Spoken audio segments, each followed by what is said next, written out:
ഡൽഹി ഹൈക്കോടതി chief justice മൻമോഹനെ സുപ്രീംകോടതി ജഡ്ജിയായി നിയമിച്ചു.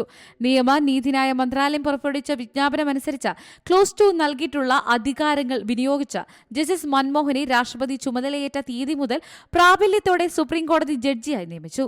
സുപ്രീംകോടതി ചീഫ് ജസ്റ്റിസ് സഞ്ജീവ് ഖന്നയുടെ നേതൃത്വത്തിലുള്ള സുപ്രീംകോടതി കൊളീജിയം നവംബർ 28-ന് ഹൈക്കോടതി ജഡ്ജിമാരുടെ അഖിലേന്ത്യാ സീനിയോറിറ്റിയിൽ സീരിയൽ നമ്പർ 2-ൽ നിൽക്കുന്ന ജസ്റ്റിസ് മൻമോഹനെ ഡൽഹി ഹൈക്കോടതിയിലെ ഏറ്റവും സീനിയറായി ഉയർത്താൻ ശുപാർശ ചെയ്തു.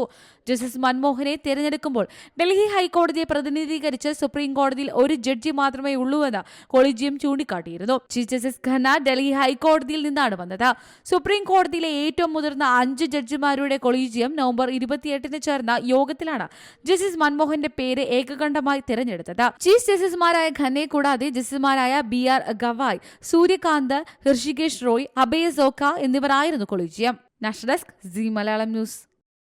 ഏറ്റവും പുതിയ വാർത്തകളും വിശേഷങ്ങളും വിരൽത്തുമ്പിലറിയാൻ സീ മലയാളം ന്യൂസ് എല്ലാ ഡിജിറ്റൽ പ്ലാറ്റ്ഫോമുകളിലും ലഭ്യം.